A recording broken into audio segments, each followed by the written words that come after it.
record button here, so I'm recording this for anyone else that might miss the meeting. For those of you who have done this before, thanks for joining us again. For those of you who are new, welcome. I'm Nick Meyer. Nice to meet you. Again, I'll turn my camera on briefly here again. Hello. Thanks for joining me. Hopefully you'll find this to be helpful. If at any point you have any questions during the meeting, please do not hesitate to chime in, or just type a little message in that chat box and I'll keep an eye on it if anything pops up. So without further ado here, you should be seeing my screen with the ProportionFit weight loss maintenance and how to succeed at both slide.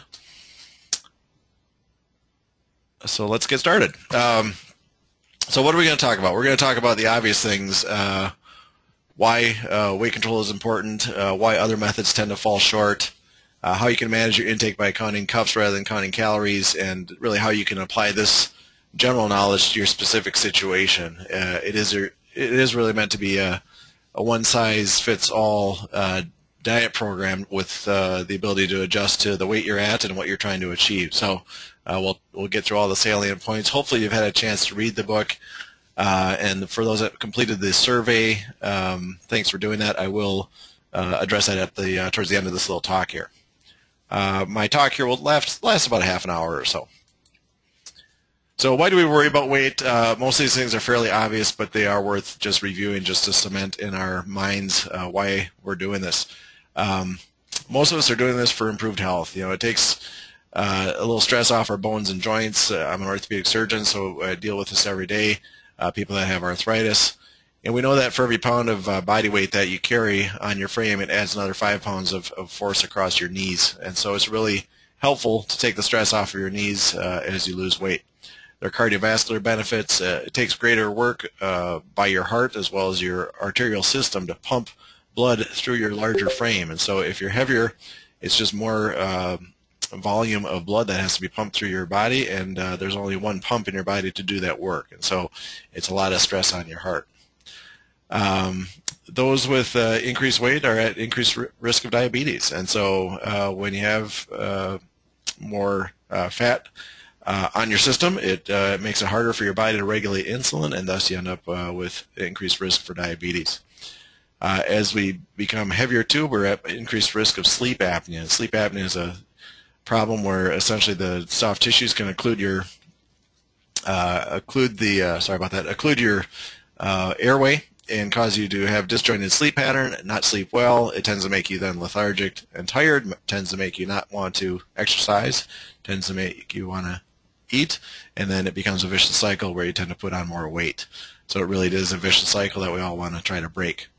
There's the improved self-esteem aspects. We know about improved self-image, trying to feel better about yourself, and also it's just increased energy. The energy it takes to move a 400-pound frame from point A to point B is twice the amount of energy it takes to move a 200-pound frame. And so it's just simple physics that you'll have what's perceived as increased energy because it takes you half as much work to move from point A to B if you drop half of your body weight, or again, any fraction thereof. There are other, sort of subtle things, or financial savings. If you weigh 300 pounds and your goal is to get down to 200 pounds, that means that you're going to eat a third less food. That means you're going to save a third of your budget that you otherwise would spend on food, so you save money right there. You save on resources such as your shoes. You wear out your shoes a little less quickly if you lose weight. You actually spend less money on gas, moving your body from point A to point B because it's less work for your car. So again, there are subtle little savings that occur, and that's part of the reason why I've said that this is a diet program that if you buy the book, it'll essentially pay for itself within a month, because if you cut out just a fraction of what you eat, you will save that equal amount of money that you use to pay for the book in food costs. So it really is meant to be a very simple way to lose weight and a very inexpensive way to lose weight. In the book, we talk about the body mass index table, and here's a picture of it. It's a lot of numbers, but it's actually a very simple chart. As you know, the height is on your left side in the left-hand column. On the top row is the BMI number. And so basically all you do is you take your height and you look for it on the left side, and then you follow that row across, whatever height you're at, and to your weight. And then once you see your weight in that row, then you go to the top of that column, and that's your BMI.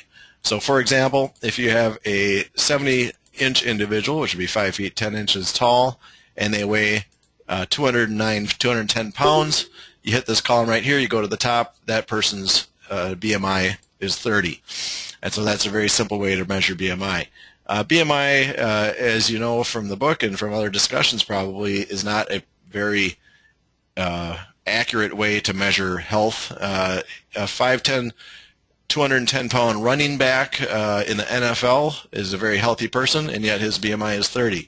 A 5'10" couch potato that weighs 210 pounds, that's not an NFL running back, has very little muscle mass, also has a BMI of 30. So those two individuals, while they may be incredibly different from a physical standpoint, from a health standpoint, still have the exact same BMI. So again, BMI is really a very general measure of your health and the appropriate amount of body fat that you have and weight that you have for your height.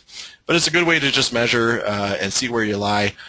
Most of us, our goal should be to get into the normal category, or at least get into the BMI of 25, 26, 27 perhaps, in the slightly overweight category.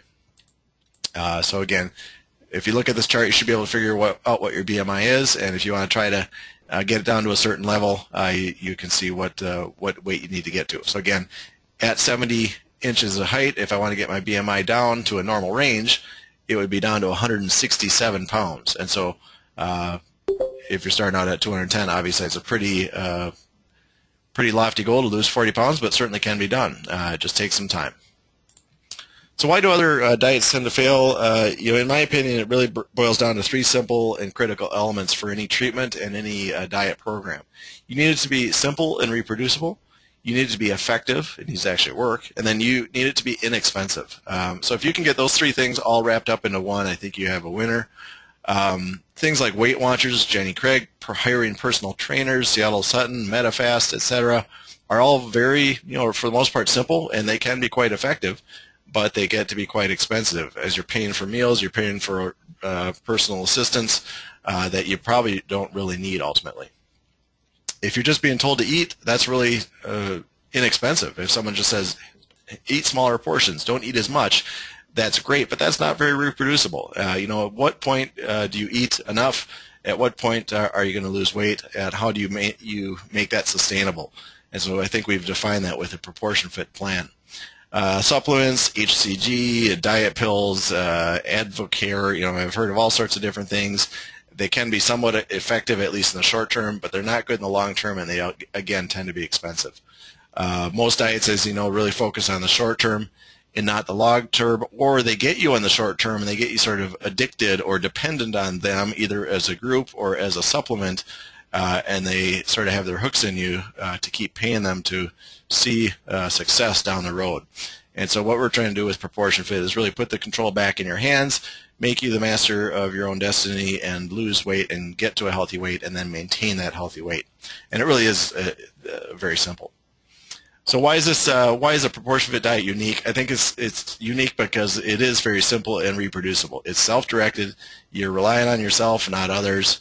I'm trying to help just get things kick-started here, but really, as you are going to find out if you haven't already, it's really based on your effort. It's effective. Calories and weight are really a fairly linear equation, and as I've shown in the book and with my research, the calories and the cups are linear, and if you can cut the calories, you can cut the cups, you can cut the weight. And so we're going to take the calories out of the equation, just focus on cups, and it is very effective. And we'll go over some of the studies, actually probably next week. It is very inexpensive. Really, the only expense is the knowledge. It's the book. It's just spend a little time learning it, and then once you get that dialed in, there's no further expense. No programs, no memberships, just simply the knowledge, and you can go from there. Before I published the book, I did a really simple trial looking at 18 participants with a goal of losing at least 20 pounds each. We did a simple 2-month collection period with 12 females and 6 males. The average weight loss in that 2-month trial was 13.3 pounds. At the end, when we asked people, did you follow this closely or somewhat loosely, the group that followed it closely lost over 15 pounds in that 2 months. The group that followed it more loosely lost just over 10 pounds. And so it's successful even if you follow it loosely, but certainly more successful if you follow it according to the plan. And that's been borne out in further studies. We had a second trial that showed an average of about 12 pounds after 7 weeks. We have some individuals with over 75 pounds lost in less than 10 months. And so it really has been successful for all weight groups. You know, people that are just trying to lose 10 or 20 pounds, or people that are trying to lose 100 or more pounds. It has been successful for all those groups. In the recent results, again, we've had a couple more groups that have gone through, and we're collecting data as time goes on. And again, we'll share that with you in a little bit. You did hopefully that ProportionFit survey, which we're going to talk about shortly. We've had other groups with a total of 4 groups that have been tracked so far. Most of them tracked for about 2 months because, quite honestly, it's difficult to get people to continue to volunteer to provide their data beyond 2 months, but we're slowly gaining momentum and getting more data. What we're seeing is very consistent results. We see people losing about 2 pounds per week on average.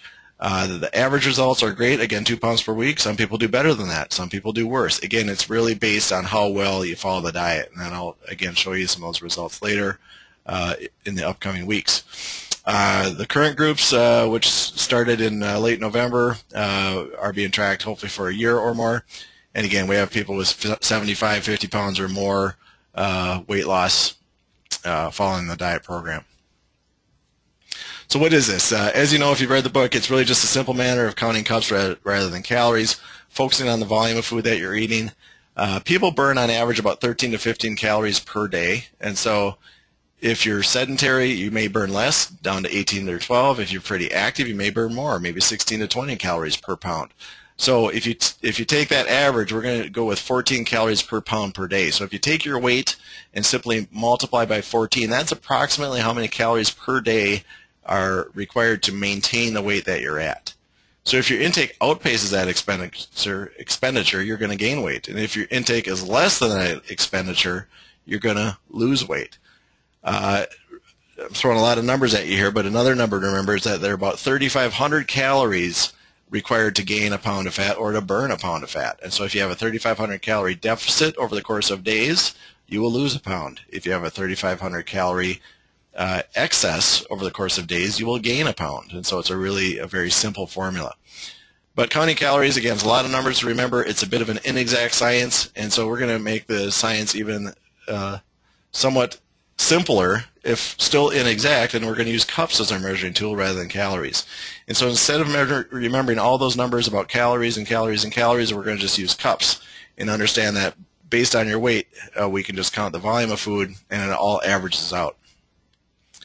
So when you're counting cups, you really have to think about the different types of food that you're going to take in. In general, there are 3 primary components of food. There are fats, proteins, and carbohydrates. Fruits and vegetables, as you know, are going to be higher in carbohydrates. Meats, nuts are going to be high in protein and a bit of fat. Things like seafood, fish, chicken, tofu tend to be very high in protein, very low in fat, and low in carbohydrate. Things like pasta, grains, they tend to be primarily carbohydrates, but they can have some protein, especially if they're enriched. The other thing to remember is beverages. Calorie-laden beverages tend to have a fair amount of sugar, which is carbohydrate, and very simple sugar in it. And so you need to be careful if you're drinking beverages that have calories in them, because you need to count those cups against your total. Otherwise, it's a very sneaky way to take in calories without realizing it. So again, anything with calories needs to be counted, whether it's liquid or solid, and it makes you very cognizant of what you're eating and drinking, and makes you pay attention to all those things that are going in you. So for example, if you look at a cup of these different foods, these are meat, poultry, seafood products. If you look at, say, a cup of bratwurst, it's 450 calories in a cup of bratwurst. If you look at something that's very lean, like crab meat, it's only 120 calories per cup. Again, if you average all these out, on average, meat, poultry, seafood are going to have just over 300 calories per cup.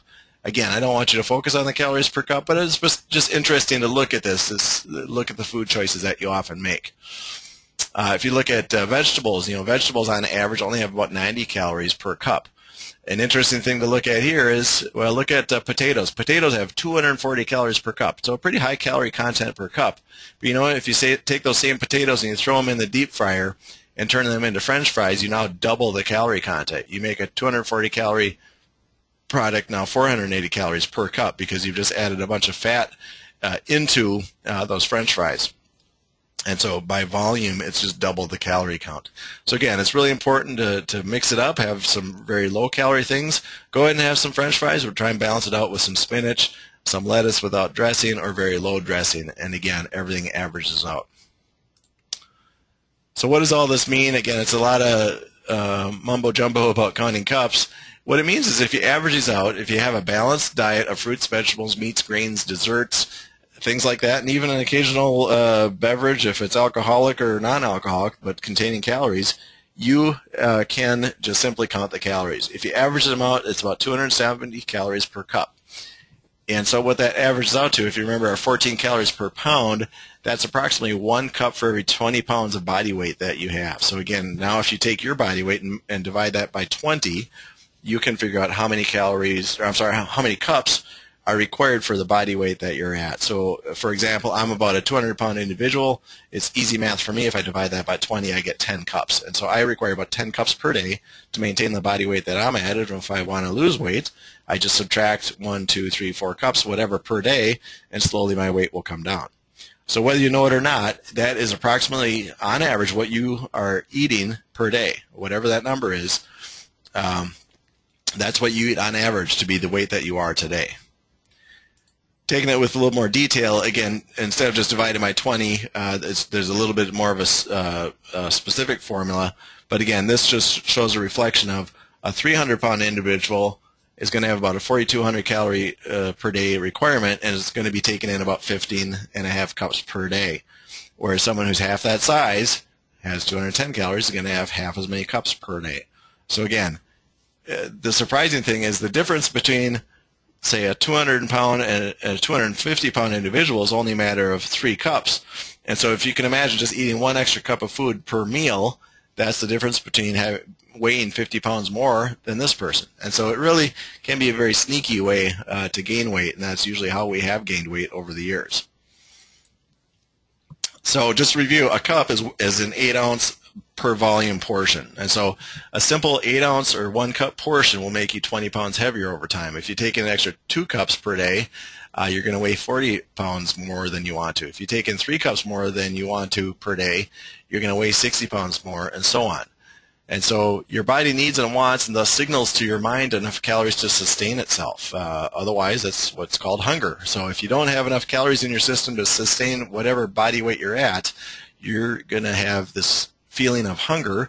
That feeling of hunger is going to induce you or encourage you to eat, and you're going to tend to then fill the system up with at least enough calories to sustain itself. And then what happens often is you take in a little bit more. And once you take in a little bit more, that's how we end up gaining weight. And over time, we slowly gain weight. And our thermostat keeps getting reset. Every time we gain weight, our body is craving calories to maintain at least the weight that you're at. But then again, if you take in just an extra half a cup or 1 cup or whatever it is per day, you're going to slowly keep adding weight on. And that's how most of us have tended to gain weight over time. And the good news with all that is that's how we're going to lose weight too. We're simply going to very knowingly, very deliberately subtract a cup or 2 or 3 or 4 per day or more, and that's how we're going to lose weight, and we're going to see it come off in a very predictable manner. So all this talk about measuring cups for food intake is very confusing until you really start to do it. So if you take a cup of rice or pasta, things like that, a cup of soup, some of those things are very simple to measure, obviously, because they're liquid or they're very malleable.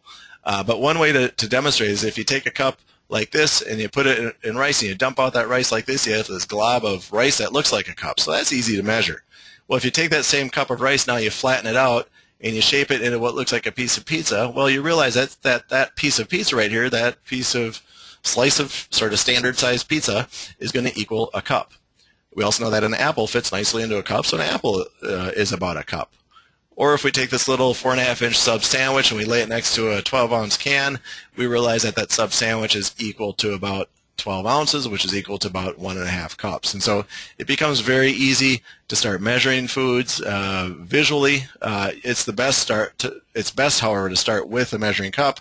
And again, if you have a bag of chips or something like that, pour them out into the cup, measure them, and see how it measures out. And you'll find that if you take one of those little sort of snack size bags of Doritos or potato chips or whatever, they tend to be about a cup as well. So again, the only way to really know how much you're eating is to simply measure it out After you do this for a while, usually it takes about 2 or 3 weeks. You get pretty good at it, and oftentimes you can just sort of eyeball things very well. So how are we going to apply this knowledge? Well, again, it's fairly simple. We're going to realize that, again, if an additional cup can make us 20 pounds heavier over time, let's just use that formula in reverse. So we're going to determine the cups necessary for the weight that we're at. We're going to take our weight, divide it by 20, and that's going to be the cups of food per day. Or again, you can use that chart I just showed you earlier. And then now you want to determine how much weight do I want to lose, how quickly do I want to lose it. What I've found to be very helpful is a 4-cup deficit to lose about 2 pounds per week. A lot of people like to use the eat to the weight they want to be, which means, again, if they weigh 250 pounds, they want to be 150 pounds. They eat as if they're a 150-pound individual, so they're going to eat about 7.5 cups per day. And then what that will do is cause them to lose weight down to that level. And again, that works very well. So again, you're going to eat the number of cups that are less than whatever is required for the weight you're at. So again, just as an example, for me as a 200-pound individual, I require about 10 cups per day. If I want to lose 2 pounds per week, that means I'm going to eat 6 cups per day. And again, that doesn't sound like a lot of food, and it's not a ton of food, but I've done it before, and I've done very well on it. Often you're surprised once you put a cup of food on a plate how much food that actually can be. So you never want to go less than 4 cups per day. Less than 4 cups per day will give you probably less than 1,000 calories per day, and you definitely don't want to go below 1,000 calories per day. We're not looking for some starvation diet. We want to lose weight in a very meaningful way, but also a safe way as well. It's important to still take in calories because you need to keep that furnace running. You need to keep your metabolism going to truly lose the weight. You also need to understand that hunger is part of really any appropriate diet program. Hunger is going to be expected. Hunger is a natural response to a calorie deficit, and it really signals a calorie deficit. If you're losing weight and you're not hungry, there's probably something wrong. You're either chemically fooling your system, and it's really not a very healthy way to lose weight. I wouldn't trust any diet program that guarantees you to not be hungry. It's unrealistic, it's really unnatural, and it's unsustainable. If we have sort of that knowledge is power mentality where we now understand how much food we're supposed to intake, how much food we're going to intake, knowledge is power, and in this way, hunger is weight loss. So again, if you're hungry, again, you don't want to be starving, but if you're feeling hunger, that means that you have a calorie deficit. That means that your body and your mind is signaling you to take in more calories, but in reality, you're very knowingly, very willingly denying that hunger, denying that desire to take in more calories because you're trying to lose weight, and your body's going to use the stores that are available. It's going to burn some fat and help you lose weight. So here's a little chart I put together. If you look on the left side, this is someone who's trying to lose weight. So their hunger, we're just going to say, is an arbitrary level of 6. Okay, we're going to say 6 out of 10. But they've got sort of a high hunger level. Why is that? Well, because again, we're going to say this is, again, let's say this is me at a 200-pound person with a maintenance intake of 10 cups per day, but then they're only taking in 8 cups per day. So again, they have this calorie deficit, so they're going to feel a lot of hunger. Someone who's neutral, again, 10 cups per day is the maintenance, 10 cups per day is what they're taking in. They're still going to feel hunger on a day-to-day basis. We all tend to feel hunger even if we're not trying to lose weight. And the problem is we're going to feel hunger, and the tendency is going to take in a little bit too much food, and that's going to cause our weight to slowly creep up. The only time you don't feel hunger is when you have the surplus. When your maintenance cup are, again, your maintenance cups are maybe at 10, but you're taking in 12 cups per day. That's about the only time you're going to completely turn off your hunger center and not feel hungry during the day. And so again, this concept that hunger is a bad thing is really not true. It is okay to have hunger on occasion. It is okay to have hunger if you're trying to lose weight. Again, that's a signal that, in fact, you are accurately and appropriately taking in fewer calories than your body is requiring for the weight that you're at. So again, if your goal is to lose weight, hunger is an okay thing, and is actually a sign that you're doing the right thing. So this is one of the charts in the book, sort of an example of someone with 300 pounds to start, and they're trying to get down to a normal BMI of 125 pounds. Obviously a very lofty goal, cutting the weight over half, but very much attainable. So this person's starting BMI is over 54. Their goal is to get down to a BMI of 24, which is in the normal range. So Pat is age 60, 60 inches in height. At that starting weight of 300 pounds, Pat is eating about 15.5 cups per day. The goal at 125 pounds, someone at 125 pounds is only eating about 6.5 cups per day. So what happens is if Pat starts out eating sort of to the weight that he or she wants to be, Pat's only going to eat 6.5 cups per day. And that means that there's this huge deficit from the maintenance cups right here. Again, it's a bit of a busy chart. You have to go over here to look at the cups. But the deficit from 15.5 down to 6.5 cups is 9 cups. So there's a 9-cup differential right here. So on every day and a half, Pat's going to lose a pound because there's such a large deficit here. So Pat's going to have a very large weight loss here early on. That weight loss is going to start to taper a little bit because this differential between the maintenance cups and the actual cups consumed starts to get narrower. So as this differential becomes smaller, the weight loss starts to taper down a little bit. It's less steep. And then right here at this point, Pat decides to change to now always have a consistent 4-cup deficit from the cups to maintain weight to the cups that Pat's actually consuming. So there's again, 1, 2, 3, 4-cup deficit. With a 4-cup deficit, as we discussed before, Pat's going to lose 2 pounds per week. So again, a nice linear weight loss is going to occur all the way down here. Pat breaks the golden rule right here, dips below 4 cups per day. So Pat's eating too little right here, but for purposes of this chart demonstration, Pat goes all the way down to 3 cups. Once Pat's at 3 cups, he or she attains the goal weight and now goes up to the maintenance so that the actual cups consumed are equal to the cups required to maintain the current weight right here. So here's Pat's weight down to 125, down to the goal right here. So Pat's weight has come down to 125, and now Pat is consuming 6.5 cups, and that 6.5 cups, Pat's now going to maintain that weight. And what happens with this weight, because Pat's consuming so little right here, and again, as I mentioned, he went below 4, which is a bad idea. But let's say even here at 4. Once Pat attains the appropriate weight at 4 cups per day and now bumps all the way up to 6.5 cups per day, that is a very, very filling amount of food. So the hunger that Pat's feeling at this point is turned to no hunger or very little hunger now, because this 6.5 cups per day, while it seems like a very small amount of food, is actually very filling at this point because, again, Pat only requires 6.5 cups because that's what Pat's weight is at. So again, it's a busy slide, but once you sort of study it and understand it, it really makes a lot of sense and helps to just visually demonstrate what happens with these cup deficits that occur. So hopefully with all my rambling on here, and again, it's about a half hour into it, we've understood why weight control is important. You know, there are multiple medical problems that occur. There are financial gains that occur to losing weight, and there are the self-esteem benefits of weight loss along with the energy that you gain.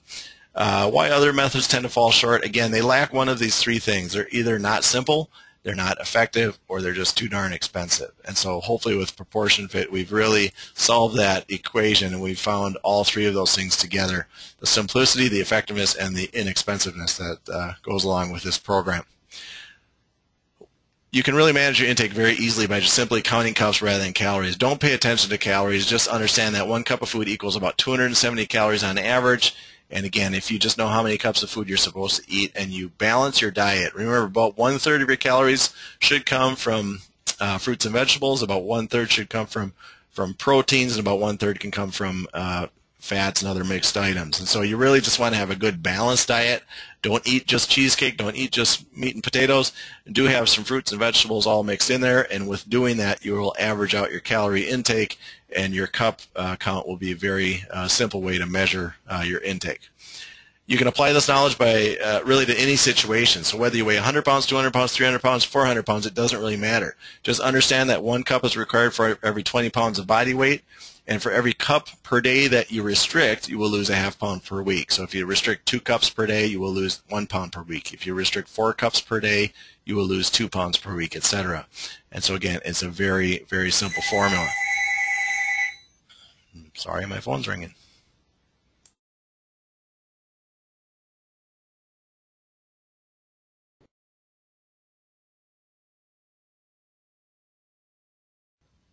Sorry about that. So hunger, as I mentioned, is expected.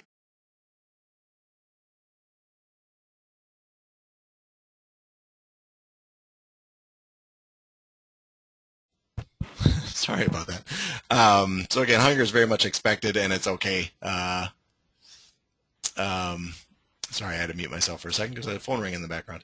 Anyways, hunger is very much expected and okay with this system. If you're restricting calories, you're taking in fewer calories than are expected, you're going to lose weight. And so don't be discouraged if you're feeling hungry. That's actually, again, an expected outcome. So real quick here, we're going to look at the pre-ProportionFit survey that many of you filled out, and again, I appreciate those of you that did it. So why are most people choosing to do ProportionFit or any diet program? Well, again, the answers are all pretty standard. It's improved health, it's improved appearance, it's improved sleep pattern, it's improved activity tolerance, trying to do more. Some people made some comments here. So your clothes fit better, ease the pressure on hips and knees, and doctor's orders to lose weight. What techniques have been tried in the past, if any, to lose weight? A lot of people have tried the high protein and low carb diets, paleo diets, sort of all the rage, or has been recently, and maybe is fizzling again. Meal systems like Jenny Craig, MetaFast, Weight Watchers, etc. are very common. 75% of people have tried these things. It was a fad, especially a few years ago, to cut out breads and grains. If you realize, they sell what are called skinny sandwiches, which takes out the bun. All you're doing is decreasing the volume of food that you're eating. That's all that you're doing. And so again, if you just use that same cup concept, if you take a sandwich that is normally on a bun, you remove the bun, all you've done is reduce the volume of what you're eating by half, and sure enough, yeah, that's going to be fewer calories. It's not something magical about the grains or the breads, unless, again, you have a true gluten allergy or something like that. So it's not some magical formula about breads and grains. It's all about just the volume of food that you eat. Cleanses are often popular. Vegetarian diets, exercise programs, all very common and very popular. As we'll talk about, especially next week, exercise is great. I would never discourage anyone from exercising, but the problem with exercising is you can't lose weight just exercising. It's really 90% diet, 10% exercise, because no matter how much you exercise, you can always sabotage yourself by eating too much. If your goal is, again, to lose weight and you exercise, you're going to turn up your metabolism, which means you're going to turn up your hunger, and you're going to tend to eat. You're going to tend to reward yourself with food, and you tend to sabotage yourself. Whereas if you really are very meticulous and very methodical about how much you're taking in, you're counting your cups. If you count your cups appropriately and you eat appropriately, you cannot sabotage yourself by not exercising enough. And so again, exercise can never sabotage diet, but diet can always sabotage exercise. Other things people have tried, extreme calorie restriction and extreme exercise regimens. Again, those things are maybe great in the very short term, but they're just not sustainable. Sort of watching your calories, watching your portions. Again, hopefully we've defined a very simple diet. Things like Weight Watchers, 5-bite diets. Again, there are a million different type of diet programs you can do. Weigh downs, calorie counting. So I think this is much easier than counting calories. What are the biggest challenges that people find when losing weight? And again, this is true across the board. The cost and expense is very common. Sometimes they're just difficult, confusing. They tend to be good for the short term, but not so good in the long term. The self-motivation to stick with it is really a common theme. And again, this is one that no matter what diet you're on, unless you have a personal trainer that follows you everywhere and takes the food out of your hand every time you try to eat something, you need that self-motivation, you need that commitment. And so it's really important to stick with it here. Attempts in the past just ineffective. You're too hungry all the time. There are temptations all around you, and you have a lack of support from others around you. So again, all those things are common things. Emotional and boredom eating, bored with food, stress, and then you get ill on different diets. I certainly find that I tend to be sort of a stress eater. I tend to not eat much during the day, eat a lot at dinner time, and so I really need to be careful with that. Gender, more females than males, about 80-20. And weights, again, people put in anywhere from 200s to 100s to 300 pounds. So again, we don't need to go through all the weights. But again, that's important. And then the other thing I think is worthwhile of seeing is here I've had 2 respondents thus far that have filled out the survey for the 6-month follow-up, and how easily have they follow their cup allowances. Again, only 2 people here, but with somewhat easily or with some difficulty. Again, just 2 answers. How hungry are you at this point during the past month? Not hungry or a little hungry. How energetic? More energetic. How have you used it to lose weight? Subtracting 5 cups daily or eating to the weight that you want to be. And most importantly, how much weight has been lost. One person at 20 pounds, the other one with 45 or more pounds. And so, again, obviously only 2 data points, but I just wanted to show you this in the long term that we do have some initial results, at least for the long term. Compared to other diet programs, if these 2 people at least found it much simpler, easier, much less expensive, and more effective. So that's good to hear. And how closely did they follow it? It's really important to follow it closely, either exactly as described or fairly closely. It's very important. You really need to stick to it and follow it as described, because that's really the only way to make it successful for you.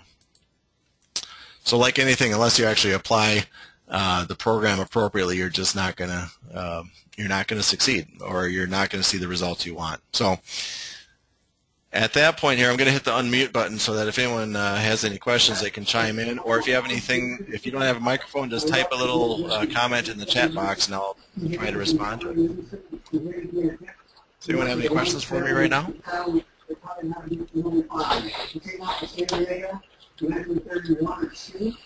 Yeah, what happens to the excess skin you have after you lose weight? Well, some of it, depending on the amount of weight you lose, the excess skin, there is a certain amount of elasticity to our skin, so a lot of it will contract over time. For people that do have more extreme weight loss, though, there is a tendency to have a bit of redundant skin that can be there. Unfortunately or fortunately, there are plastic surgeries that are sometimes necessary or helpful for people that have lost a lot of weight. And a lot of weight, it usually ends up being over 150 pounds or so that people start to run into those issues where they have that excess skin. But there is a lot of elasticity, and so you'll find that even with 100 or so pounds of weight loss, you don't really have a lot of issues with excess skin.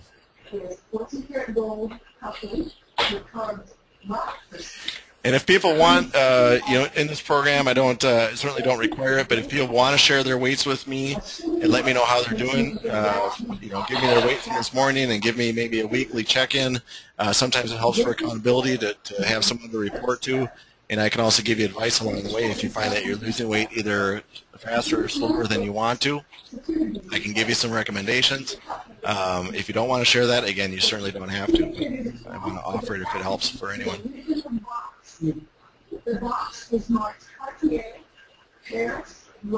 Any other questions? Feel free to type something in if you have any questions for me. Is there anybody online tonight that has already done this for the 6 months? I'm sorry, say that again? Is there anybody with us this evening that has done it for the first 6 months? I don't think anyone in this group has been there for 6 months. I do have someone who joined us for a meeting last month, actually just, I guess it was just 2 weeks ago. She joined us on the call, and she's one of the ones that has lost, she's up to, I think, 56 pounds of weight loss thus far. Her goal is to lose 100 pounds in a year, and she's right on track to do that. So if you find that that would be helpful, I can have her on our call maybe at week 3 or something like that, if you think that'd be helpful. It's great to hear some advice from the people who have done it. Sure.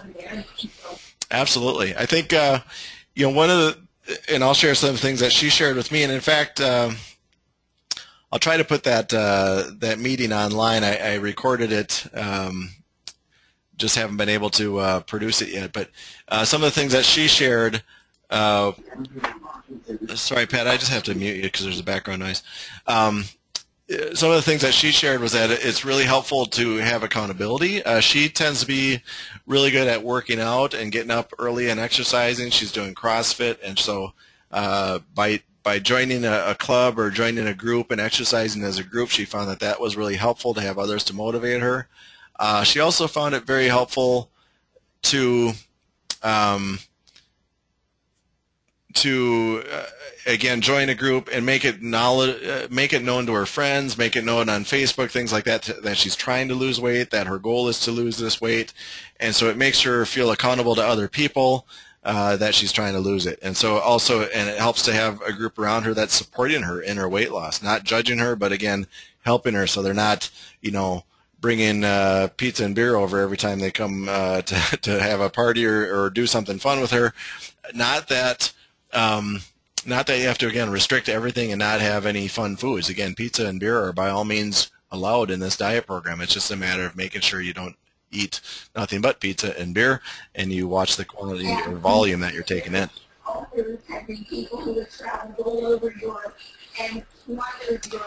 I see a couple comments there. Started last week and lost 4 pounds already. That's great. 2 weeks and lost 4 pounds. And Robin's asking if people are working out. I think, you know, and I think working out is really a great thing to do. I think it's, and I'll get into it in talks in the next week and 3 weeks.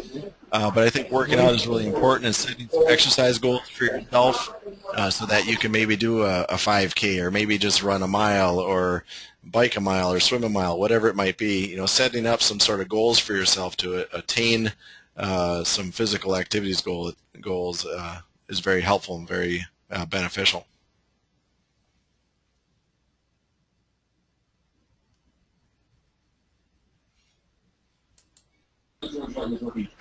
Any other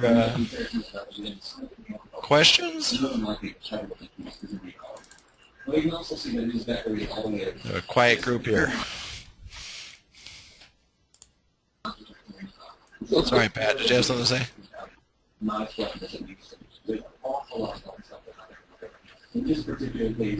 No, I didn't. Okay, sorry. So I believe you mentioned something about if we all agreed that we should send each other emails or something. Yes. Is that how would you set that up? So what I typically do, I've sent the emails out just as a blinded email, so nobody sees anyone else's email address. What I like to do is just send the emails out to the group so that the email addresses are apparent. That way, if anyone has any comments, they can just reply all, and then the messages go out to the entire group. And that way, if people have any tricks or need some encouragement, it's really helpful. So I've done these groups before, and that's one of the things that I've found to be really helpful, or the participants have found to be really helpful, is just having sort of that sense of community and shared misery, so to speak, that going through the same thing. And if they have any tricks or little techniques that they found to be helpful, they can share those ideas. One of the things that came up last meeting, and I mentioned it on my blog and things like that, is when you go out to eat, how do you regulate the amount of food that you're taking in? Because that is one of the trickiest places to pay attention to how much you're eating. And really what the best way that we found is when you go out to eat is to ask for your to-go container right from the beginning, so that when you get your meal, you can sort of portion out what you're going to eat and portion out what you're going to take home right away, so that you know exactly how much you're going to eat. You don't have a giant plate of food sitting in front of you, and as it slowly disappears, you have no idea how much you just ate. So one of the things with eating out is just getting that to-go container right away with your meal, and then portioning out what you want to eat, or what you should eat, and saving the rest.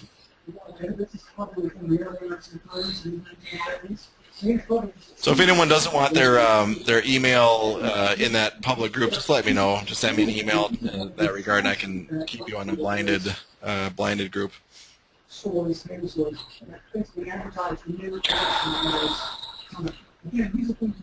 Anyone else have any questions here? Or comments, of course.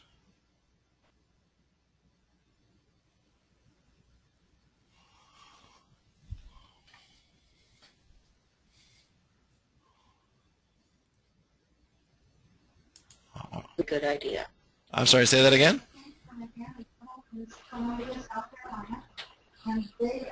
Okay. All right. Well, thank you all for joining us here. I'm going to log out, and if you have any... Did you hear me? No, I didn't. Go ahead. Oh. Pat, was that you? Are we done? Did you have a question?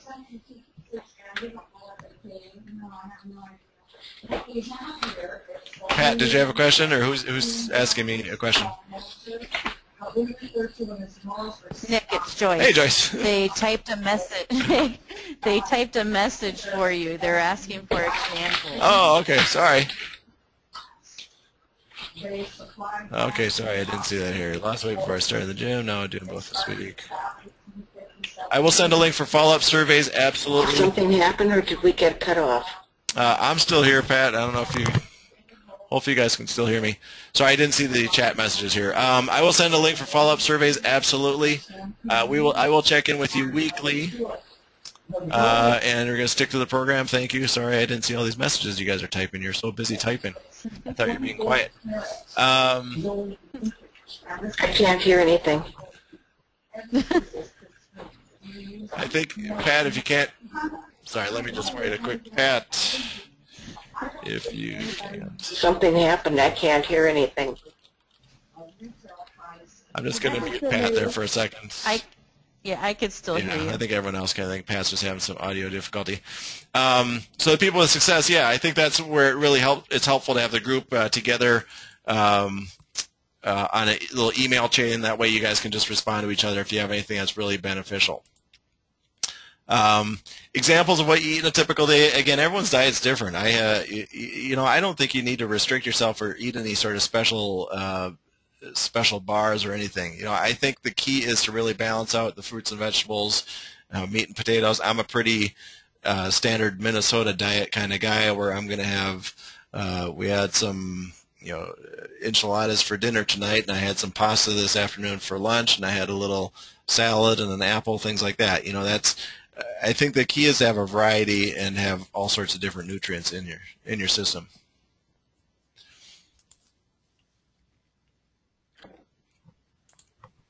So, and I will send out weekly. Usually, I'll try to catch up with everyone at least even twice a week. I'll send sort of a reminder. One of the other things I think to really keep in mind is we're starting out on a Monday. The week tends to be great, and the weekend tends to be really difficult. So be very focused on the weekend because all of our routines tend to go to heck on the weekend. So if you're really committed and really good about watching what you eat, the weekend can be much more challenging.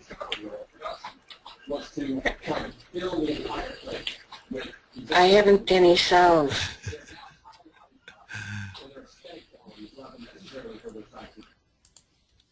Pat, again, you need to check your speaker, sorry.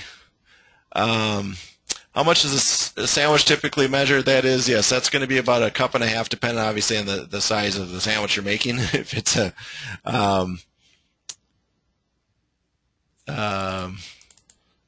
so Jeanette, that's great. Using the measuring cup, that's good. I think the key is really paying attention to what you eat.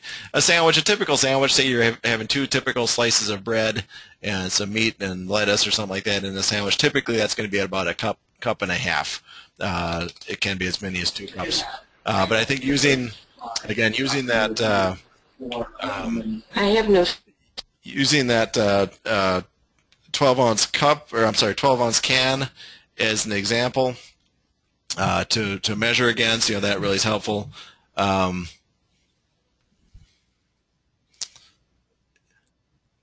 and I think if you look in the book, and I don't have, I should have had my book readily available here, but it talks about sandwiches and bread right there. If you looked at the mixed food items, page 73, I believe. So if you had a grilled cheese sandwich, I said 1 sandwich there is equal to a cup. A ham and cheese sandwich is probably equal to about 1.5 cups. And that's just because, again, the volume, the bulk of that food that you're putting in there. So, again, typically a sandwich is going to be about 1.5 cups. And then a slice of bread usually is about half a cup is, sorry, I think Jeanette was helpful there. Yeah. So as mentioned there in the chat, a slice of bread is equal to about 1/2 cup. half a cup of egg salad, you put that on there, now you've got 1 cup total. You add a cup of fruit there, now you have a 2-cup meal right there. So again, that's a great way to look at a good lunch or something like that right there. If you're eating perhaps 6 cups per day, that's a great lunch. Similarly, for breakfast, you can have 2 cups. For dinner, you can have 2 cups. And again, is that a smaller amount of food than you might be used to? Probably. But is that very manageable? Is it still plenty of nutrients to get in your system? Absolutely. And so it's a real simple way to track your volume of food that just hasn't been defined this way before. And it's a really simple way to do it. And the good news is you'll find it to be successful. Let's see, Pat. Pat, have you had any luck getting back on?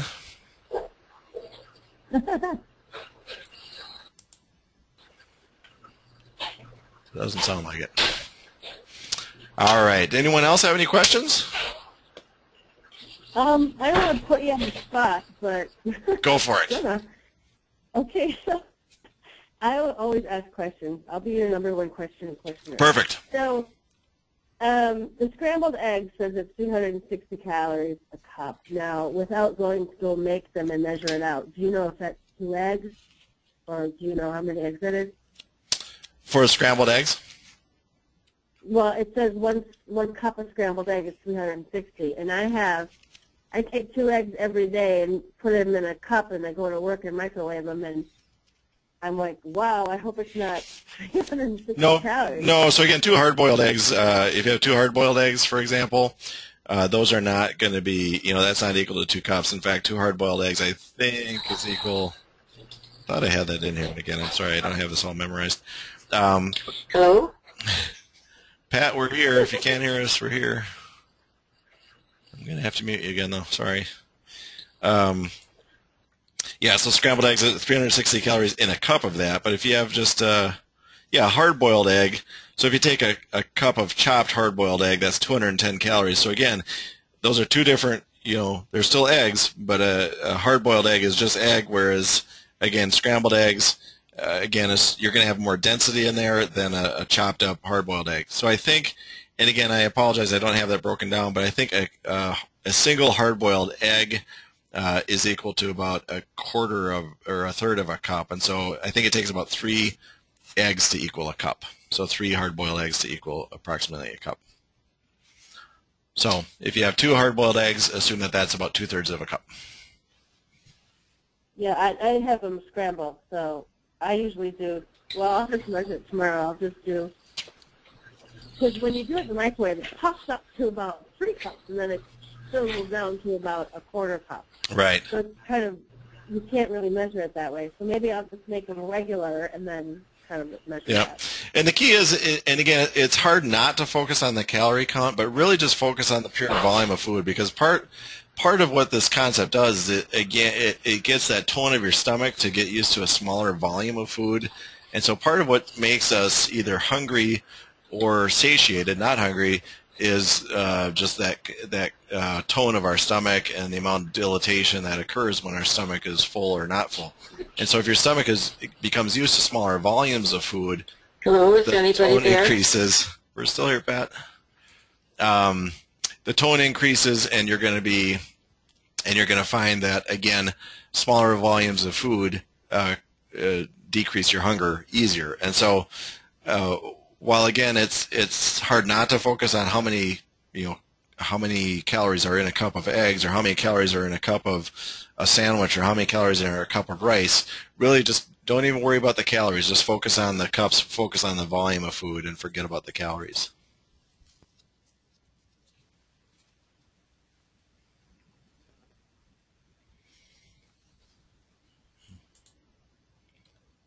Any other questions? I'm sure you have more, Joyce. Come on.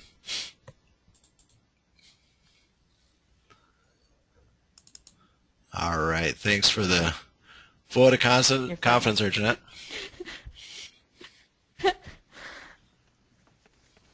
I just wanted to say, Nick, thank you very much for putting something together like this that is so easy to follow. Hopefully will be, since now I'm motivated. Great. Well, I I don't know. I find this a lot of fun to do it, and I just find it rewarding to do it. So I'm happy. Hopefully, you guys can see some success with it. I think really, just do it. Stick to the plan. You'll find that it works. You'll find that it's the best thing going. But you do have to really stick with it. I mean, I can't emphasize enough. It's like anything.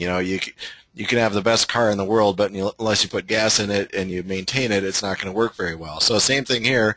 You can have the best plan in the world, but unless you actually implement it and really follow the plan, you're not going to succeed. So I can't emphasize enough. Just stick to it. Have some faith that it's going to work, and you will find that it does work for you. Right. Well, on that note, go ahead. No, I just was going to say it's just actually nice to have someone out there that's not trying to make a ton of money off of everybody on some kind of like scam diet. and you're out there trying to teach everybody at such a minimal cost. It's pretty amazing. That's what I keep sharing with my friends at work and at the competitor. At the other location that will remain unmentioned. At the other. Yeah. No, that's right. No problem.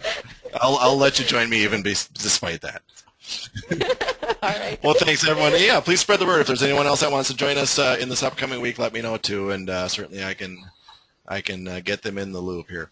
So again, I've got this recorded. I'll sort of produce it and then send you an email with the link so you can check it out. So if you have any questions during the course of the week, please do not hesitate to let me know, and I look forward to meeting with you next week, or next Monday at 8 p.m. again.